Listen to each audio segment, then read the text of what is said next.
O Boris Johnson mandou a real aqui. Que surpresa, o Putin rejeitou o cessar-fogo incondicional. Ele quer continuar bombardeando a Ucrânia e matando civis ucranianos inocentes. Ele quer a Ucrânia desarmada, ele quer a Ucrânia neutralizada, ele quer a Ucrânia um vassalo da Rússia. Ele não está negociando, ele está rindo da gente.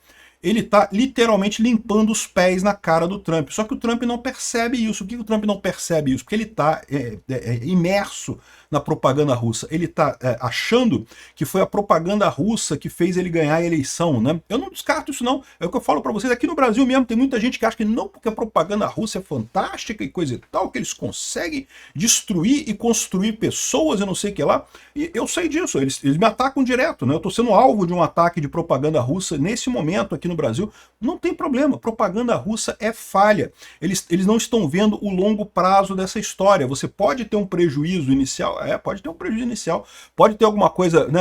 Algumas pessoas caem na propaganda russa, é lógico que algumas pessoas caem na propaganda russa, mas a verdade sempre se impõe no final. O Trump ganhou a eleição lá exatamente porque estava sendo perseguido pelo Biden, perseguido pela esquerda, e também porque existe esse sentimento americano, que é um sentimento comum em vários países do mundo, de que o governo está grande demais, o governo se tornou ineficiente demais, tem que ser feito alguma coisa para diminuir o tamanho do governo.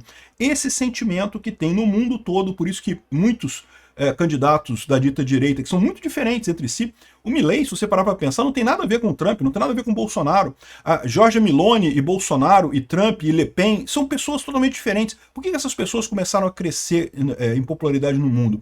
Exatamente porque há um sentimento de que os estados estão se tornando uma coisa enorme, ineficiente, que suga recursos da sociedade e não dá nada em troca, né? O Trump foi eleito por causa disso, não por causa de propaganda russa, mas é lógico que os propagandistas russos em torno dele vendem para ele a ideia de que, olha só, não, tem que fazer com a gente mesmo, tem que ficar com Putin porque a propaganda russa é foda, consegue fazer isso, consegue fazer aquilo, tem não sei quantos bot farm de não sei quantas coisas.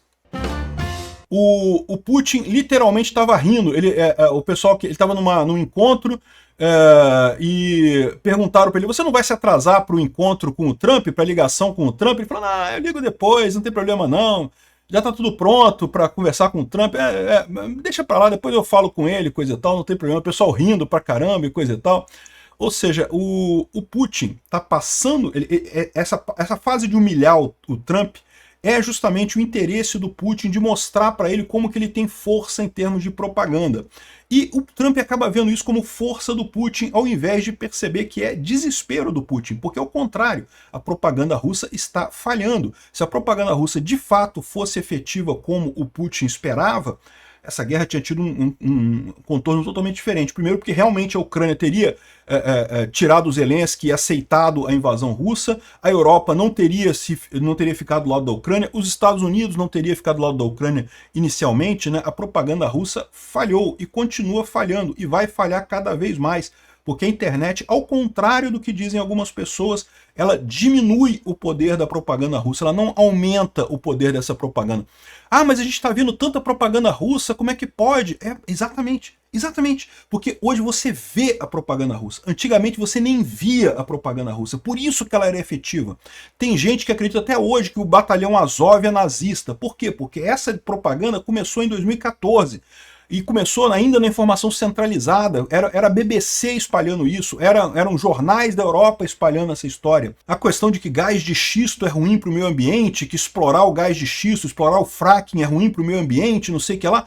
Ainda hoje um monte de gente acredita, isso é falso. Nos Estados Unidos eles têm gás de xisto para tudo quanto é lugar lá, e hoje são autossuficientes em petróleo por conta disso.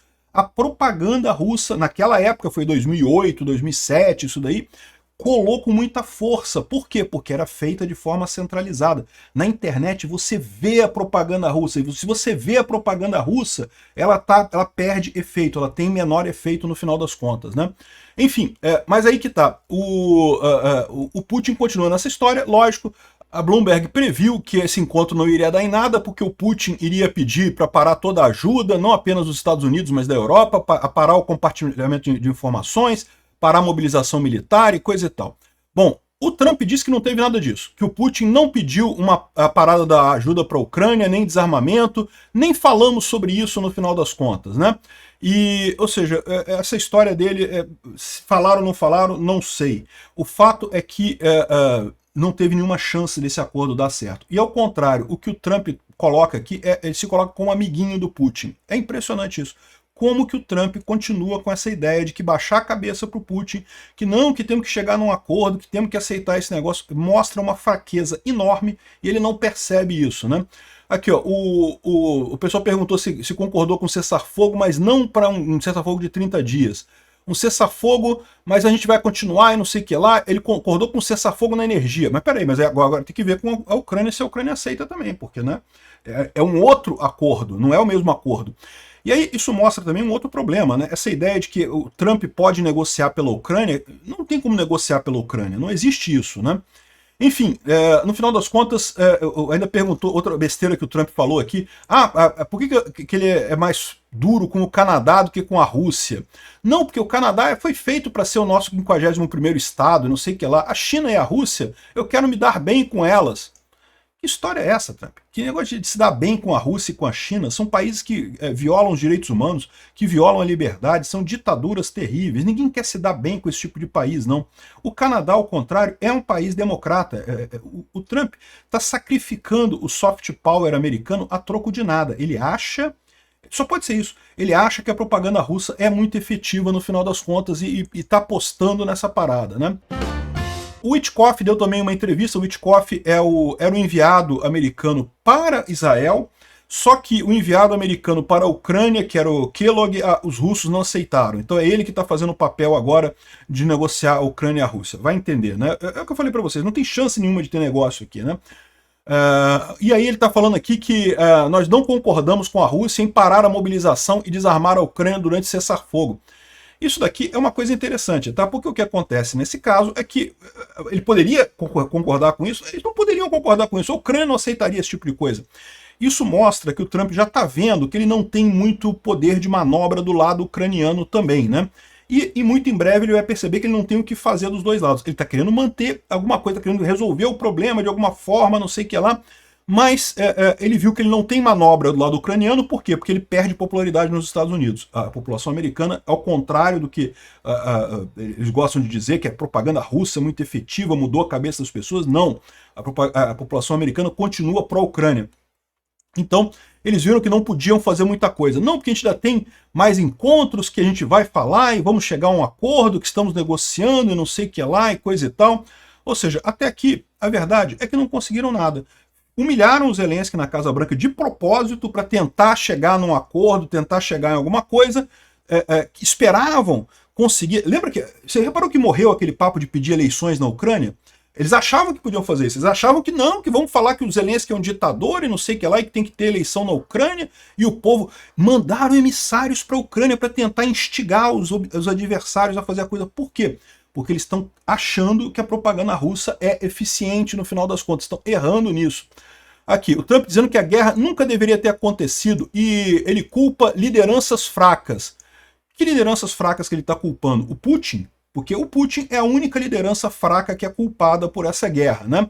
Aí ele disse que parou o Nord Stream 2 e que foi muito duro com a Rússia, e agora tudo armas apontando umas até as outras. Então ele já está percebendo que não vai ter como parar essa guerra. Ele já está chegando nessa conclusão de que não vai ter acordo de paz. A ideia que venderam para ele, que seria fácil conseguir um acordo de paz, não vai rolar. Porque se ele bate na Ucrânia, ele perde apoio nos Estados Unidos. E ele tem medo de bater na Rússia porque acha que vai perder o apoio dos robôs russos e coisa e tal. Só que ele vai perceber em algum momento que a única alternativa que ele tem é bater na Rússia. Olha só o ponto aqui, ó. O New York Times previu que seria até pior esse encontro, tá? O New York Times estava mais pessimista ainda. Não só que não teria nada, como eles acharam que o Trump iria entregar a Odessa para a Rússia. Ia chegar num acordo em que ia aceitar um monte de coisa, dizendo que a Ucrânia tem que aceitar a Crimeia, tem que aceitar um monte de coisa. No final das contas, nada disso aconteceu. Por quê? Porque o Trump já está vendo que ele não pode dar concessões à Ucrânia. A Ucrânia não vai ceder e, ao contrário, a Ucrânia tem uma posição muito forte a ponto de ele perder popularidade nos Estados Unidos com os republicanos. Tá? Os republicanos estão vendo isso, estão vendo essa derrota, né? Aqui, ó, a administração Trump parou ataques coordenados, as ações coordenadas americanas para combater sabotagem russa, desinformação e ataques cibernéticos. Ué, que coisa estranha. Por que, que os Estados Unidos pararam a cooperação contra a desinformação russa e contra cyberataques? Porque o Putin deve ter falado para ele, não, que a gente está com dificuldade, que a questão da desinformação está sendo atrapalhada pelos americanos. Repara, o Trump quer mais desinformação russa. Ele ainda está acreditando que a desinformação russa fez um papel na eleição dele. Ele não está vendo a visão correta da coisa. Ele, tal como muitos democratas, estão achando que foi a desinformação que está fazendo a coisa. De novo, desinformação é comportamento de aversão ao risco. Tecnologia nova tipicamente gera aversão ao risco. As pessoas encaram os riscos muito maiores do que eles realmente são. E sim, a internet tem desinformação, é lógico que tem um monte de desinformação aí, mas ao contrário, a desinformação é menos significativa na internet do que era antes, né? E a impressão que dá é que o Trump está justamente apostando nisso. Ele viu que ele não consegue bater na Ucrânia, porque ele perde popularidade, e aí está reclamando. A conversa com o Putin deve ter sido nesse sentido, de reclamar porque a desinformação não está sendo suficiente, né? Olha aqui, ó, o Trump começou a falar que se a guerra da Rússia e da Ucrânia escalonar, vai gerar uma terceira guerra mundial, e os americanos podem ser diretamente envolvidos, ou seja, qual que é a desinformação que eles vão jogar agora? É a desinformação que eles sempre jogam quando estão desesperados, é a desinformação da guerra nuclear. Vai ter uma guerra nuclear, vai ter uma guerra nuclear, terceira guerra mundial.